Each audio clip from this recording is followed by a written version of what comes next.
Muy buenas tardes, queridos alumnos de Practicatest.cl, ¿cierto? Hoy día seguimos hablando de técnicas de conducción, obviamente de forma teórica. Espero que todos se encuentren muy bien y que lo que conversemos en esta pequeña clase eh, les sirva para su futuro y también les sirva para poder aprobar, ¿cierto?, su examen de conducción. Recuerden que hay videotest que pueden ver, ¿cierto?, de clase C, y que también hay varias clases, ¿cierto?, de esta. Son 10 clases, perdón, son 5 clases del ciclo, y las pueden ir revisando y pueden usar también la herramienta de los test para ir practicando, ¿cierto?, muchas veces hasta que les vaya yendo mucho mejor. Ya muchas veces estas clases les van a servir también para comprender mejor las preguntas y de lo que está hablando, ¿cierto?, cada una de ellas. A veces no es que no sepamos la materia, por decirlo así, no es que no sepamos la respuesta, sino que no entendemos bien la pregunta, ¿ya? Entonces, para eso va a ser súper útil que ustedes vean con atención este tipo de clases, ¿ya? Dice, ¿cómo circular en grupo? Ya hablamos, ¿cierto?, en clases anteriores de los adelantamientos, hablamos de las curvas, ¿cierto?, y de varias cosas. En esta oportunidad vamos a empezar hablando de cómo circular en grupo. Es súper importante para mí que hablemos un poquito de este tema, porque la verdad es que cuando uno es un conductor primerizo, ¿cierto?, o cuando uno recién se compra una moto, es algo muy normal, ¿cierto?, que hagamos grupos, ¿cierto?, y salgamos o nos unamos a algún grupo para salir a rodar, ¿cierto?, a la carretera, a pasear. Pero como hay hartas motos, ¿cierto? Si nosotros lo hacemos de forma irresponsable, se puede tornar en una actividad bastante peligrosa. Sin embargo, si lo hacemos de forma educada, ¿cierto? Y a la defensiva, por decirlo así, se va a tornar en una actividad, ¿cierto?, entretenida, y vamos a minimizar al máximo posible los riesgos. Entonces de eso va esta parte de la clase. Dice, una vez que el grupo, bueno, a empezar, dice, ¿cómo circular en grupo? Dice, una vez que el grupo está en movimiento, en ciudad, el líder tendrá presente a todos los que vienen detrás de él, teniendo en cuenta semáforos y retenciones para que el grupo no quede dividido. En carretera debe haber dado instrucciones precisas al grupo, ¿cierto?, de cómo colocarse para circular, ¿ya? Las posiciones para circular. Entonces vamos a leer de nuevo. Dice, una vez que el grupo está en movimiento en ciudad, el líder tendrá presente a todos los que vienen detrás de él, teniendo en cuenta semáforos y retenciones para que el grupo no quede dividido, ¿cierto? Vamos a retroceder un poquito. Vamos a empezar acá, ¿ya? Yo me había anotado un poquito, vamos a empezar acá. Ahí habla de un líder, ¿cierto? En lo que leímos recién habla de un líder, y ahora vamos a explicar de qué se trata el tema del líder, ¿ya? Dice, se debe nombrar a un líder o un jefe, en definitiva, un líder que será el responsable de guiar al resto del grupo. Su misión es marcar la ruta, ir delante, decidir el camino que debe seguir el resto, marcar la velocidad a la que debe circular el grupo y decir cuándo tienen que parar, ¿ya? En estricto rigor, el líder o el jefe, ¿cierto?, no tiene que ser un jefe como el jefe que tenemos en el trabajo, ¿cierto?, que nos ordene cosas, que nos obliga a hacer cosas, no, sino que tiene que ser una persona respetada por el resto de motociclistas, ¿cierto?, con la experiencia suficiente para poder guiar a los motociclistas, ¿cierto?, por caminos seguros, ¿cierto?, y que pueda dar instrucciones claras acerca de lo que se debe y lo que no se debe hacer, ¿cierto? En este caso, ¿cierto?, vamos a nombrar un líder que, como dije anteriormente, tenga experiencia. Además de eso, importante es también que tenga una moto relativamente confiable, ¿ya? Porque eh, no se habla mucho de esto, pero a ver, si yo tengo un líder que el tipo sabe mucho, pero tiene una moto que queda en pana cada rato, tampoco sirve tanto, porque la idea es que el líder pueda ser ágil para también moverse en un sentido o en otro para de repente solucionar algún problema. Al igual, ¿cierto?, que la mano derecha del líder, que va a ser otro motociclista, que debiese estar al final, normalmente, de, el grupo, para vigilar, ¿cierto?, que por ejemplo nadie se quede atrasado, o si alguien queda en pana, pueda comunicarse con el líder, ¿ya? Y en estos sentidos, cuando salimos fuera de la ciudad, recuerden que hay lugares en los cuales no vamos a tener señal de celular, por ejemplo, ya dependiendo de los tipos de lugares que vayamos. Hay lugares en donde, y no muy lejos tampoco de Santiago, hay lugares donde la señal de celular es escasa o derechamente no hay, ¿ya? Entonces no es tan fácil como llegar y llamar, ¿cierto? Hoy estamos acá, de repente el que va a la cola tiene que sobrepasar, ¿cierto?, al grupo completo y avisarle al líder que algo está pasando para poder tomar eh, las respectivas acciones, ¿cierto?, para ayudar al motociclista en problema o para solucionar, ¿cierto?, la complicación que se está dando. Entonces dice que se deberá nombrar un líder o jefe, en definitiva un líder, que será el responsable de guiar al resto del grupo. Su misión es marcar la ruta, ¿cierto? Es decir, ¿por dónde vamos a ir? Nos vamos a ir por allá, por acá, porque esta ruta es más segura, porque esto, porque lo otro, ¿cierto?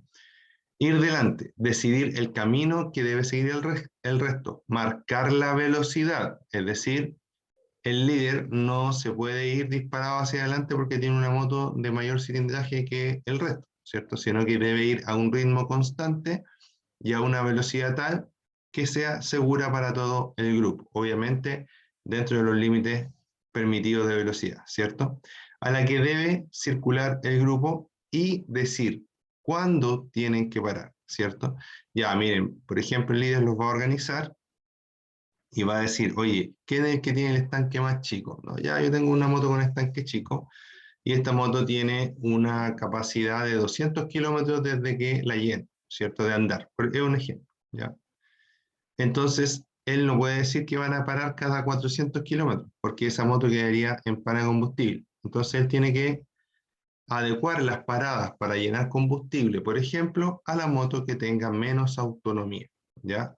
Y de esa forma, siempre todo el grupo debe repostar combustible, ¿cierto? Debe cargar sus tanques de combustible completamente, sobre todo cuando andamos en lugares que no son urbanos, ya que las bombas pueden estar muy lejos unas de otras. Entonces, si todos tenemos combustible, en caso de que alguien quedara sin combustible, vamos a poder pasarle de una moto a otra, etcétera, ¿cierto? Se van a poder hacer cosas, ya. Ideal siempre cuando andamos fuera de carretera o fuera de zonas urbanas, que llevemos el tanque lo más lleno posible siempre. Les pongo un ejemplo, como para que entiendan por qué hablo del tema del combustible.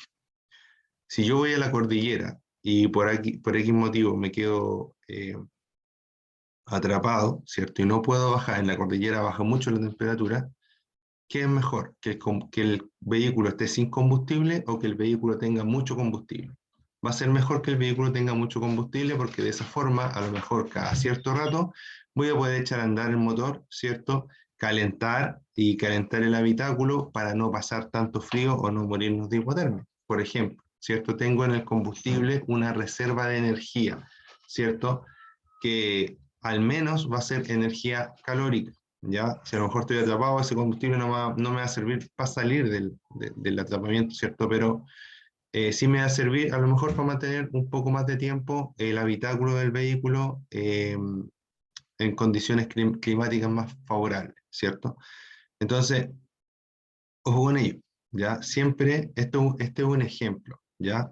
Pero siempre va a convenir andar con su tanque lleno de combustible cuando andamos en zonas alejadas, ¿cierto? Dice, no, el líder debe adoptar el ritmo del grupo a la velocidad del motociclista más lento. El líder debe adaptar el ritmo del grupo a la velocidad del motociclista más lento. Obviamente, porque no puedo obligar a un motociclista que es lento a ir muy rápido porque puede haber un accidente con él o con el resto del equipo o del grupo. En lo que respecta a la recarga de combustible, debe efectuarse en intervalos que precise la motocicleta de menos autonomía. Y siempre debe recargar todo el grupo en cada parada. El objetivo más importante del líder es velar en todo momento por la seguridad de todos los integrantes del grupo. Dentro de las responsabilidades del líder está también designar una persona de su confianza que debe ir al final del grupo. La persona que elija para ir al final del grupo también desempeña un papel importante, ya que serán los ojos del líder a sus espaldas. Este tiene que evitar que nadie se quede atrasado y que nadie se pierda, ¿ya? Luego dice, ¿cómo circular en grupo? Una vez que el grupo está en movimiento, en ciudad, el líder tendrá presente que todos los que vienen detrás de él, teniendo en cuenta semáforos y retenciones, para que el grupo no se divida. ¿A qué se refiere este punto? Este punto se refiere a que el líder debe, por ejemplo, cuando va a pasar en un semáforo que está a punto de cambiar a amarillo o a rojo, ¿cierto? Y va a pasar apurado como uno lo hace a veces cuando anda solo, eso no lo puede hacer, debe prever eso, ¿cierto? Debe prever que el semáforo está a punto de cambiar y que a lo mejor es mejor detenerse. ¿Para qué? Para que el grupo quede junto y luego cuando den el siguiente verde, aprovechar todo el tiempo del verde para que pase todo el grupo completo. De esta forma, ¿cierto? Por ejemplo, otro ejemplo más claro aún, vamos a decir que vamos a atravesar una calle y que que el grupo son 15 motos y viene un vehículo, pero alcanzan a pasar 3 motos, ¿ya? Entonces el líder llega y pasa y las demás motos lo siguen, ¿cierto? Y como lo siguen las demás motos, la cuarta moto choca con el vehículo que iba atravesando la calle. ¿Por qué? Porque los grupos tienden a actuar como en sinergia, como que uno hace una cosa y todos lo hacen, ¿ya? Por eso el líder en esa circunstancia no debiese haber pasado. El líder debiese haber esperado. ¿Hasta cuándo? Hasta que no venga ningún vehículo por la otra vía o hasta que el tiempo sea el suficiente para que pase todo su grupo sin revestir riesgo para ninguno de ellos ni para el resto del tránsito tampoco, ¿ya? Entonces es muy, muy importante eso, ¿ya? Luego dice que en carretera debe haber dado instrucciones precisas al grupo de cómo colocarse para circular, ¿ya?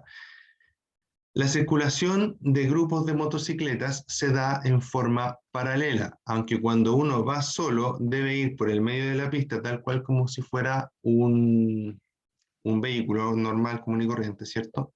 De 4 ruedas me refiero. Eh, Cuando vamos en grupo cambia.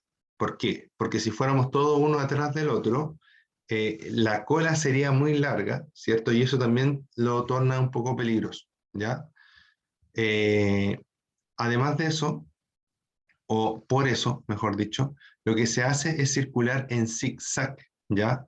Es decir, que no van a ir nunca dos motos una al lado de la otra, nunca, sino que va a ir una moto en la misma pista, ya en la misma calzada, en la misma pista, ¿cierto? Va a ir una pegada al lado derecho y una más atrás pegada al lado izquierdo y después una más atrás pegada al lado derecho y así sucesivamente, ¿ya? De esa forma vamos a tener esta, esta especie de, como les dijera, de esta forma vamos a tener esta especie de optimización del espacio, ¿ya? Porque así el vehículo que va enfrente, ¿cierto? O sea, los vehículos que van hacia los lados, ¿cierto? No van a tener tantos problemas y aparte de eso, las mismas motocicletas van a tener más espacio para frenar, ¿cierto? Dado que las motocicletas son angostas, pueden compartir el espacio, ¿cierto? Pero no puede ir una al lado de la otra. ¿Por qué? Porque así tengo una moto acá y la otra moto acá. Esta tiene todo este espacio más este espacio. Y esta otra tiene todo este espacio más, ahí, más este espacio. ¿Se entiende? Entonces, de esa forma optimizamos, ¿cierto? El espacio para que el grupo no se alargue tanto y la distancia, digamos, desde el primero hasta el último no sea tan larga. Y además de eso, nos permite, ¿cierto?, tener una buena distancia para hacerle el quita objetos, ¿cierto?, para frenar, etcétera, etcétera, etcétera, ¿ya?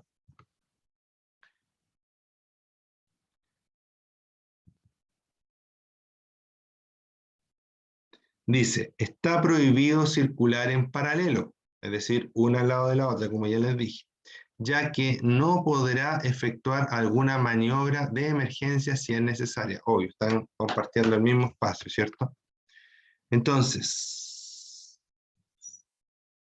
dice, el líder también debe comunicar a todos los integrantes del grupo la distancia entre motocicletas y la forma de circular. A ver, perdón. Voy a leer de nuevo. El líder también debe comunicar a todos los integrantes del grupo la distancia entre motocicletas, es decir, cuánta distancia hay entre una y otra, y la forma de circular. La forma más segura de circular es de forma alterna, ¿ya? Uno por la derecha y otro por la izquierda, y así sucesivamente, ¿ya? Es lo mismo que les acabo de explicar. Alexis, si tienes alguna consulta, déjamela en el chat para analizarla, ¿ya? Alexis, Veloso Alexis, si tienes alguna consulta, déjamela en el chat para analizarla.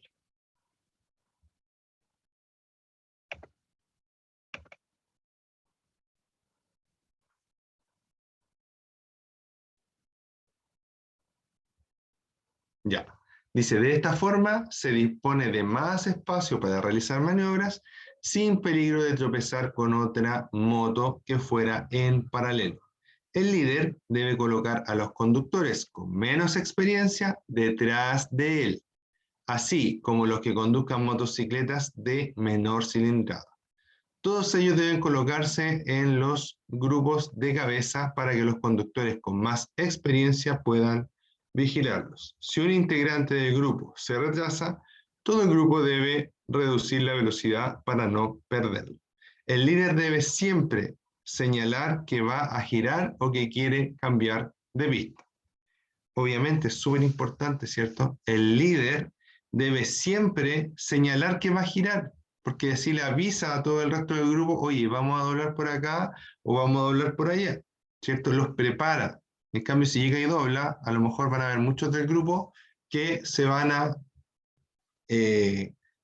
tropezar, ¿cierto? Con el de más adelante y obviamente eso puede producir un accidente grave, ¿ya? Si el líder prende las luces intermitentes o de indicación de viraje hacia la derecha, para atrás todos inmediatamente prenden la luz a la derecha para ir comunicando para allá. Recuerden que a veces los grupos de motocicletas son muy grandes, ¿ya? Y es muy importante mantener la comunicación entre ustedes. Si ustedes mantienen la comunicación, prenden la luz cuando tienen que prender, la seguridad del grupo completo aumenta, ¿ya?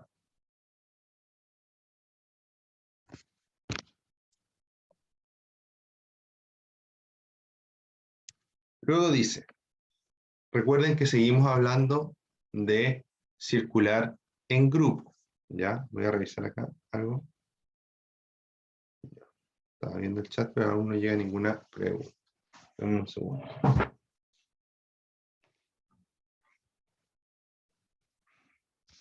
Ya, ahí sí.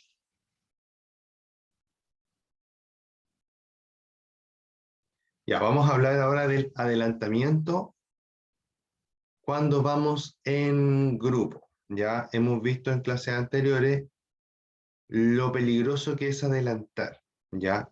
Sin demonizar la maniobra, obviamente, porque es una maniobra totalmente necesaria, pero recuerden que hay que saber dónde y cómo hacerlo, ¿ya? Para eso, ¿cierto? Estuvimos revisando todo el tema de adelantamiento en clase anterior. Pero ahora vamos a tocar el adelantamiento en grupo, ¿ya? Dice, el líder debe programar los adelantamientos para que, en la medida de lo posible, todos puedan hacerlo, sin que queden otros autos o camiones intercalados en el grupo. Cuando se llega a un vehículo que circula más lento, algo normal en tramos de carretera de montaña, se debe adelantar ordenadamente, respetando siempre la posición de los compañeros en el grupo y tratando de mantener las distancias para evitar sorpresas desagradables, ¿ya? Vamos a ver nuevamente esto que leí. Dice, el líder debe programar los adelantamientos, debe programarlos, debe estudiarlos, ¿cierto? Vamos a adelantar en tal parte y en tal parte no, ¿cierto? Para que en la medida de lo posible todos puedan hacerlo sin que queden otros autos o camiones intercalados en el grupo. ¿Ya? La idea siempre es que el grupo vaya cohesionado, siempre que el grupo vaya junto. Si vamos a adelantar, adelantamos todos, uno por vez, ¿cierto? Pero seguidos, digamos, adelanta el primero, termina el adelantamiento, después adelanta el segundo, después adelanta el tercero, y así a medida que van terminando, que el compañero de adelante va terminando su adelantamiento, sigo yo y sigue el de atrás y así sucesivamente. Uno por vez, no pueden adelantar todos al mismo tiempo, ¿ya? La idea es que si voy a adelantar, existe el espacio suficiente adelante, ¿cierto? Para que quepa todo el grupo. Si va a quedar el grupo dividido, de repente es conveniente mejor no adelantar, ¿ya? Entonces, cuando se llega a un vehículo que circula más lento, algo normal en tramos de carretera, de montaña, obvio, ¿cierto? Las motos normalmente andan más rápido por tramos sinuosos que los autos, porque tienen menor masa, ¿cierto?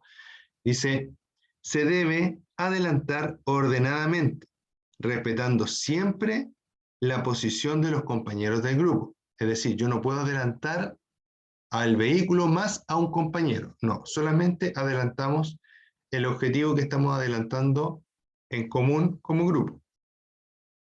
Y tratando de mantener las distancias para evitar sorpresas desagradables. La importancia de la mirada. Al circular en grupo, debe estar pendiente constantemente de los compañeros que van delante y de los que van detrás. Por ello, debe mirar por los espejos muy frecuentemente y respetar las distancias para evitar alcances y maniobras peligrosas.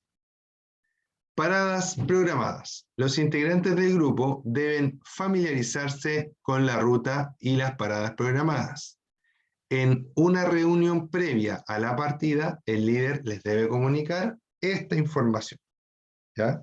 Los integrantes del grupo deben familiarizarse con la ruta y las paradas programadas. En una reunión previa a la partida, el líder les debe comunicar esta información, ¿ya? La idea es que todos vayan claros con lo que van a hacer, ¿ya? Cuando, yo ahora ya no salgo nunca, pero antes cuando salía, ¿cierto? Decían ya, nos juntamos a las 9, nunca llegaba nadie a las 9, pero a las 9 se empezaban a juntar las motos, ¿cierto? Y como a las 10 más o menos, normalmente, eh, el líder del grupo, el que invitaba al paseo normalmente, o si era algún grupo en particular el líder, ¿cierto? Se subía arriba de algo, arriba de un auto, arriba de una piedra, no sé, algo alto, ¿cierto? Cuando los grupos eran grandes, de 30 personas, 40 personas, y decía, ya chiquillos, vamos a partir exactamente a tal hora, recuerden que hay un peaje acá, lleven la plata lista para el peaje, porque si no es un caos pagar tantas motos en el peaje, ¿cierto? Lleven la plata para el peaje, vamos a hacer la primera parada en tal parte, en esa parte hay, no sé, hay baño o hay café, no sé, y luego vamos a seguir hasta la playa, hasta el litoral central, no sé, a distintas partes, ¿ya? Y nos vamos a reunir en tal parte, ¿cierto? Y vamos a hacer tal cosa cuando lleguemos, etc., ¿ya? Entonces, pero es importantísima esa reunión para coordinar y también el líder puede en esa reunión advertir de los peligros que pueden haber en la carretera. Por ejemplo, si vamos por un camino, ¿cierto?, que tiene piedras, tiene paredes de piedra a los lados, que pasa mucho cuando salimos de las ciudades, puede advertir de que pueden haber rodados, ¿ya? Puede dar consejos, el líder puede decir, bueno, y como consejo, ¿cierto? Recuerden que para tomar las curvas, háganlo a baja velocidad, ¿cierto? Luego aceleren un poquito mientras van tomando la curva, etc. El líder guía, ¿cierto? Y con estas palabras trata de proteger y advertir y organizar, obviamente, a su grupo, ¿ya? Que debería funcionar como un equipo, ojalá, ¿ya? Y lo otro, esto es aparte de la materia, ¿cierto? No traten de andar al ritmo de los demás, ¿ya?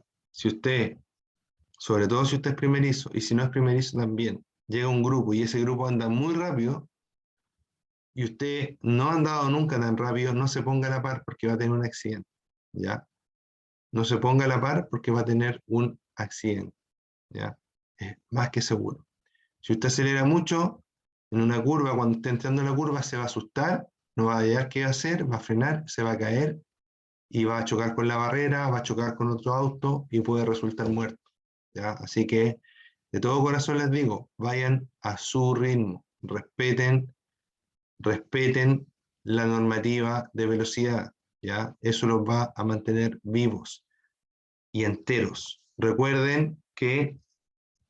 Eh, recuerden que en una curva, aparte de la velocidad y de controlar yo la moto, ¿cierto? Pueden haber sorpresas, puede haber un animal muerto, puede cruzarse un animal vivo, puede haber aceite, puede haber gravilla, puede haber agua, puede haber ripio, un montón de variables que no podemos, lamentablemente no podemos controlar.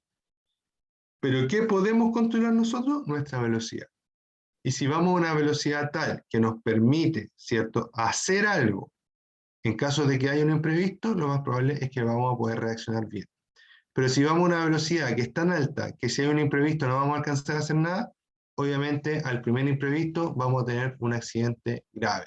Siempre, a lo mejor si nos cuidamos 100% y seguimos todas las normas del tránsito, igual podemos tener un accidente y salir dañados seriamente, ¿cierto? O muertos, derechamente. Pero pongamos las mejores, hagamos el mejor escenario para que eso no pase, ¿ya? Demos las mejores condiciones para que eso no pase. Lo mejor que nosotros podamos, ¿ya? Preocupémonos lo que más podamos. Si usted puede tomar algún curso de conducción en una pista cerrada, hágalo. O en una pista de tierra, en un sector de tierra, hágalo. ¿Por qué? Porque eso le va a enseñar muchísimo a controlar su motocicleta. Muchísimo, ¿ya? Al controlar su motocicleta, usted va a poder, ¿cierto?, reaccionar de mejor forma, su cerebro se prepara de otra forma, ¿ya?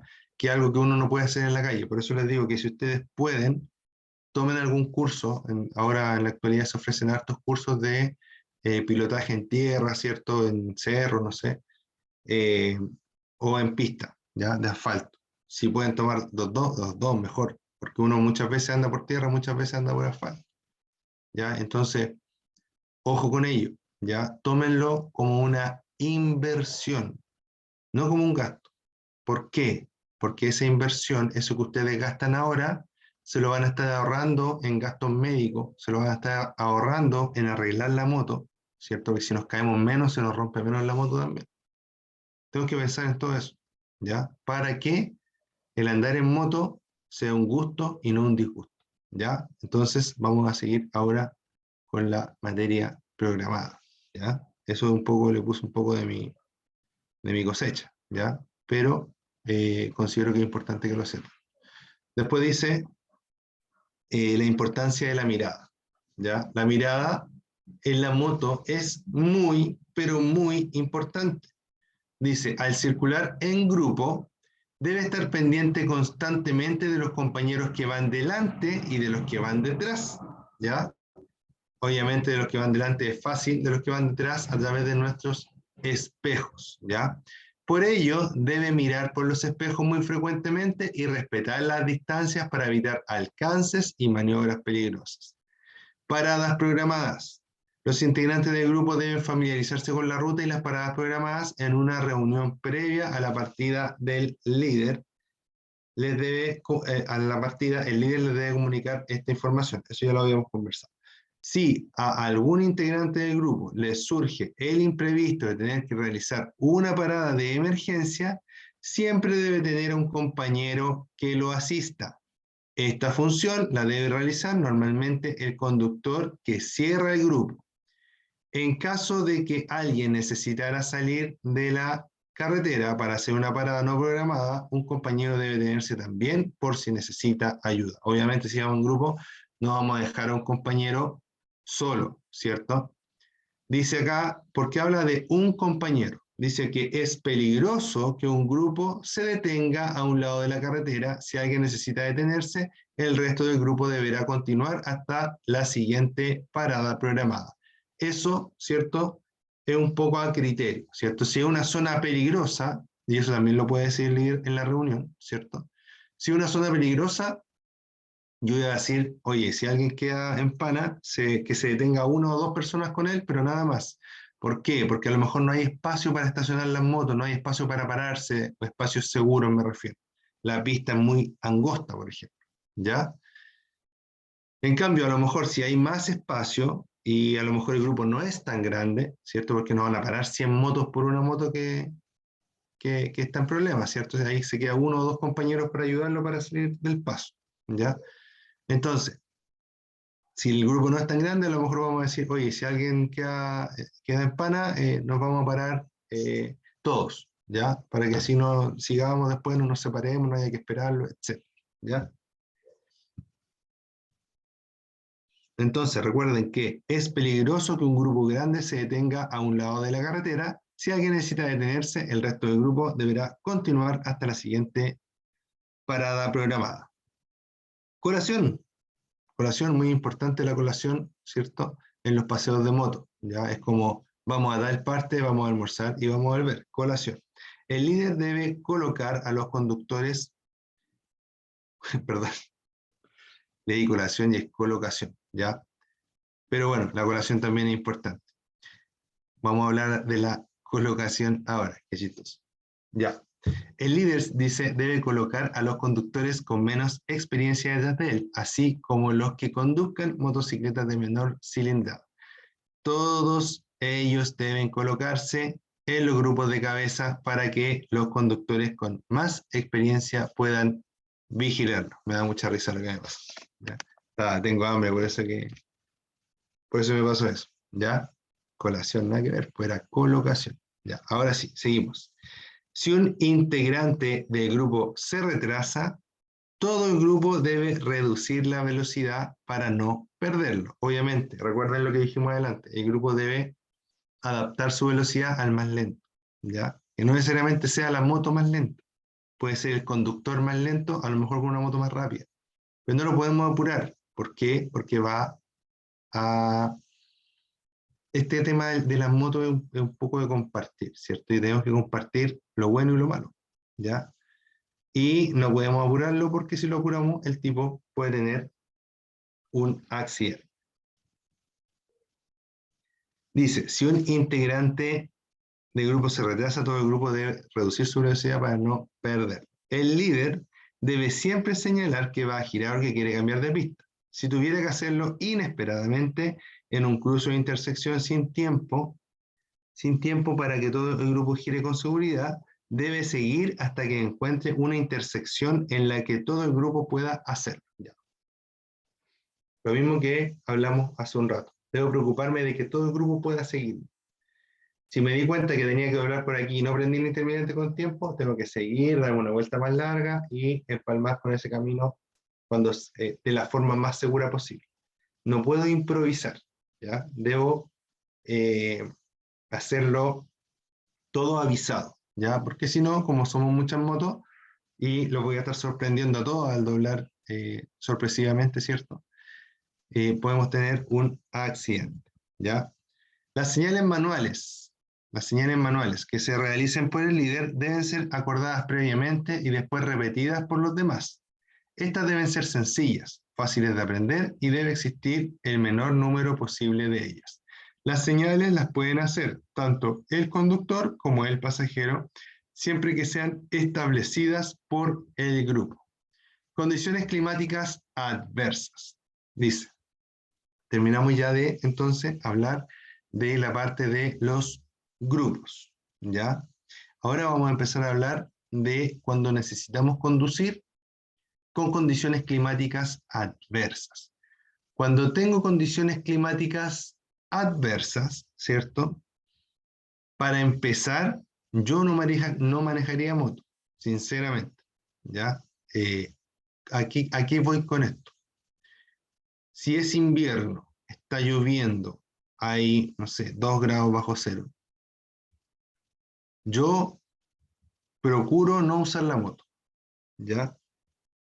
Aunque me digan que soy de azúcar. Muchos de ellos, muchos grupos, ¿cierto? Muchos motociclistas de Facebook, muchos, no sé, pilotos de redes sociales, ¿ya? Eh, te dicen que si no sales con lluvia eres de azúcar o eres menos motociclista, etcétera, ¿ya? Yo sinceramente me encanta la moto, me han gustado siempre, pero me gusta disfrutarla. Y sinceramente todo mojado, yo personalmente no la disfruto, ¿ya? O con mucho frío tampoco la disfruto. Entonces, en esas circunstancias, que son adversas, de clima adverso, debemos procurar, o sea, por lo menos yo como consejo les digo que deben procurar no usar la moto, ¿ya? Pero sí debemos estar preparados porque a veces salimos sin lluvia y volvemos con lluvia, ¿cierto? Para usarla y tratar de hacer las cosas de la forma más segura posible, ¿ya? O a lo mejor andamos de vacaciones, vamos al sur y nos toca una lluvia en el sur y tenemos que manejar con lluvia, ¿ya? Ahí tenemos que hacerlo por necesidad. Pero si tienen la opción de, por ejemplo, ir a trabajar en auto en vez de en moto cuando llueve, vayan en auto. O en micro, ¿cierto? Si necesitamos ir en micro o en locomoción colectiva, ¿ya? Como consejo personal. Entonces dice, condiciones climáticas adversas. Las condiciones climáticas adversas, como la lluvia, nieve o presencia de hielo en la calzada, aumentan el riesgo de deslizamiento por la menor adherencia al pavimento. Ello hace necesario que usted extreme su precaución al conducir, lo que significa más espacio con respecto al vehículo que lo antecede, velocidad reducida, frenadas y aceleraciones más suaves y además de eso, menor brusquedad en la conducción. Todos estos puntos que hablamos acá, que dice más espacio, velocidad reducida, frenada y aceleraciones más suaves y menor brusquedad en general, y frenada y aceleraciones más suaves se resumen, ¿cierto?, en menor brusquedad, ¿cierto? Cuando yo estoy manejando una moto, un auto, lo que sea, lo que estoy haciendo es administrar energía, administrar fuerza, ¿ya? Entre más suave administre una fuerza, menos probabilidades hay de que yo pierda el control de esa fuerza, ¿ya?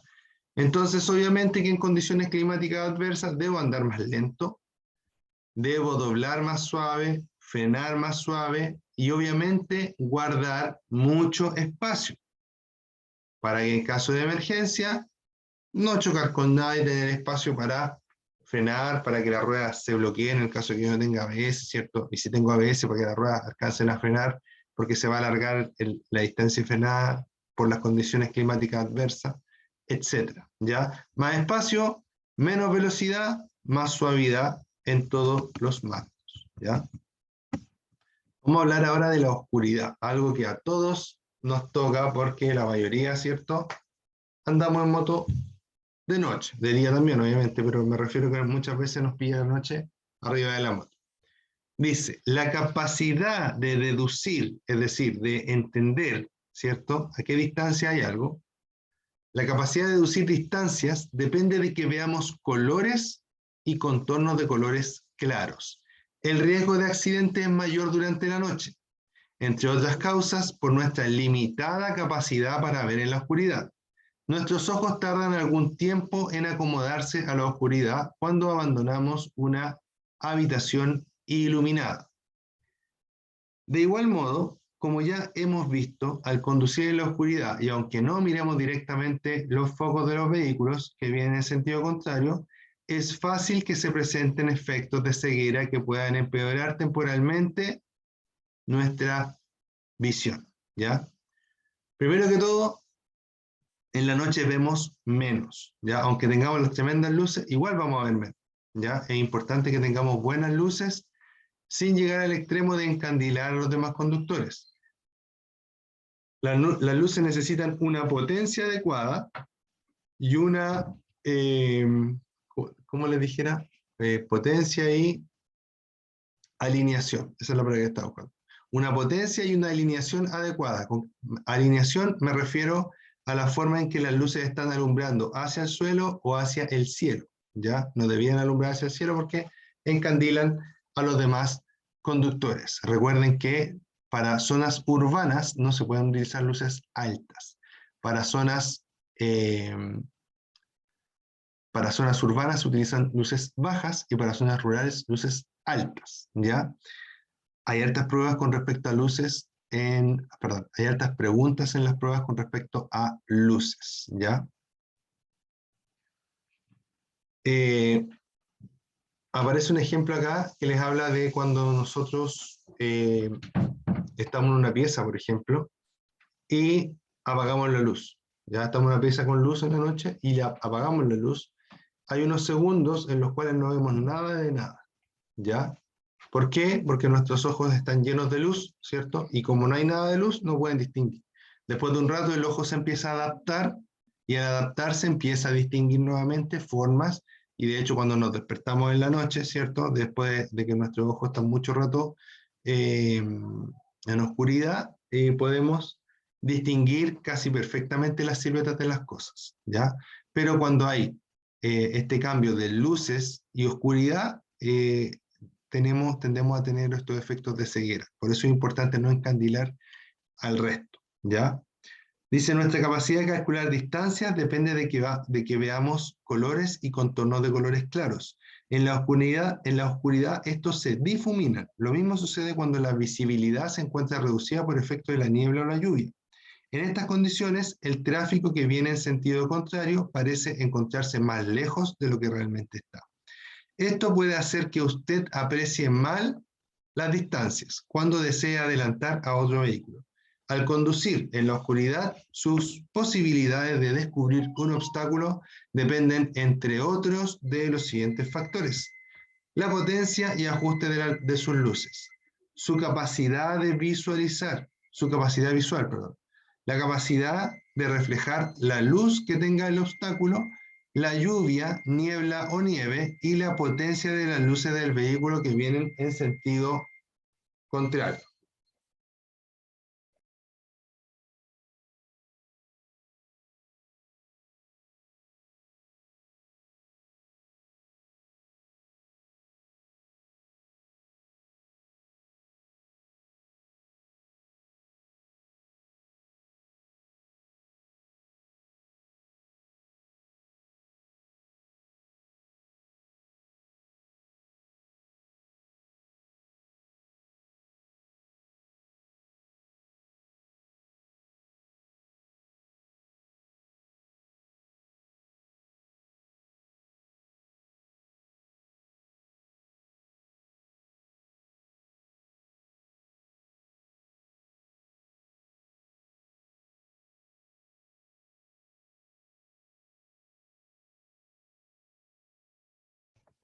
Perdón, tuve una pequeña dificultad técnica, ¿ya? Bueno, y para terminar, ¿cierto? Les voy a hablar de las distancias de verificación con distintos tipos de ropa. O sea, cómo vamos a ver a los conductores cuando usemos luces bajas o luces altas. Fíjense acá, en esto dice lo mismo que dice el cuadro, ¿cierto? Dice que con luces bajas vamos a ver a 25 metros, o sea, las ropas oscuras, ¿cierto? Las ropas claras, perdón, hay mucho bullo hoy día en mi casa. Las ropas claras, 60 metros, y las ropas reflectantes, 125 metros, con luces altas, 150 a 300 metros y a 450 metros respectivamente, con los distintos tipos de ropas, ¿ya? Esto es para que ustedes entiendan que muchas veces no alcanzamos a ver a los peatones, por ejemplo, ¿ya? Si es que no estamos bien atentos, ¿ya? Entonces, y ojo también, cuando seamos peatones, en, ojalá, ponernos, por ejemplo, ropa reflectante si es que vamos a estar expuestos en una calle, ¿ya?